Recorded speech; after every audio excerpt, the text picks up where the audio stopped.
What's going on, folks? This is Jamiel Cal-Pin of Cal-Pin Creations with another video to help busy people start podcasting on a budget. I believe podcasting is the best way for personal brands and businesses to share their message and create deep connections with their audience. And I want to help you to do that because it's the deep connections we create that help us impact others. So in today's video, I'm going to share with you a few reasons why you should start podcasting with free or low-cost stuff. Equipment, software, anything like that.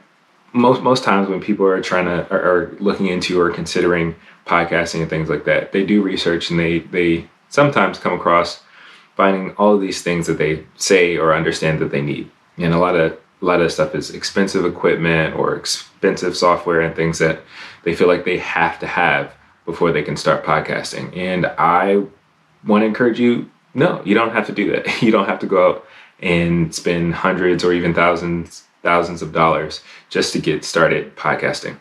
The first reason I would say that you should use free or low-cost stuff when starting podcasting or getting into podcasting is you got to start somewhere. There's already fear in starting, making your podcast. You don't want to let equipment be another roadblock. So again, you have an idea for a podcast, you're thinking about it, and now you're thinking about equipment. This is now another thought, another roadblock. And for some people, they're afraid of podcasting because they're worried about what people are going to think. They're worried about how they're going to sound on a microphone or how they're going to sound on a recording. You want to minimize and get rid of all of the potential roadblocks that can keep you from starting. And I think worrying about equipment and software should be something that you just put to the side so that you can get going, so that you can get started. And also keep in mind that where you start doesn't have to be where you finish. If you're interested in podcasting, you don't need a lot to get going. Start with what you have and then work your way up to having the expensive microphone or expensive equipment and all that stuff. But it's more important that you start than anything else. The next reason for why you should start podcasting with free or low cost stuff or affordable things is to avoid buyer's remorse. You really want to avoid buyer's remorse. And I'm sure you all have felt that, whether it's like a Black Friday sale or going into a store and it seemed like there was a sale or you just saw something, it's like, I really need this. You buy it, you get home, and then you realize, I don't need this. There was no point for me to get this at all. Or you get something and then it sits there day after day, week after week, and after a few months, it's collecting dust, it's not being used for whatever you thought you needed it for, and now you just regret it. You just regret that you spent your money on that thing. You don't want to do that.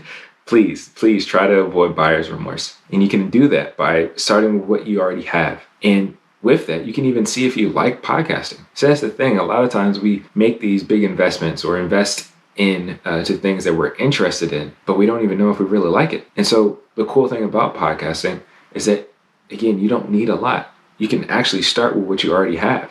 If you're watching this on a laptop or even on your smartphone, you have more than enough to start podcasting. And the next reason why you should start podcasting with free or low-cost stuff, equipment, software, and things like that, is that you have the opportunity to freely teach yourself. And what I mean by that is you can teach yourself the basics with the things that you already have or it's something that you can afford. You don't want to put yourself in a stressful situation by buying equipment or software that has a steep learning curve. There's a lot of cool software and there's a lot of cool equipment out there that podcasters use. There's a lot of cool microphones, there's a lot of cool tools and stuff like that. More often than not, those people who have those things, have those equipment, they have the experience and the knowledge that goes along with it. So they know what they're investing in. They know what they bought and they know how to use it. And the thing is, you don't want to buy something just starting out and you have a fear of podcasting. You're concerned about how these things are going to turn out. You don't even know if you really like podcasting. You don't want to buy stuff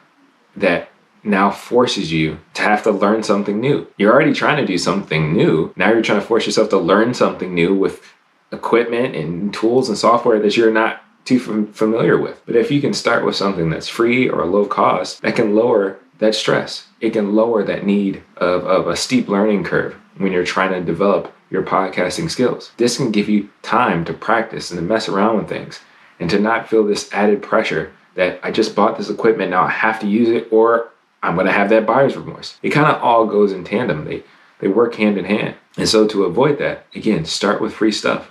Start with low cost things. You can pick up a microphone if you want one from like Target or Best Buy, and it doesn't have to be super expensive. Or again, like I've mentioned before in previous videos, that you can just start with your cell phone. So ultimately, this is why I think it's a good idea to start with free or affordable stuff. And usually what you already have is more than enough to start a podcast. I hope you enjoyed this video and you found some useful information here. If you are thinking about buying or looking into getting new gear, check out this video that I'm going to put up somewhere in the video. Check out this video and it'll give you some more information and help you in your process of buying new equipment. I want to remind you, time and cost doesn't have to stop you from starting a podcast. So go get started.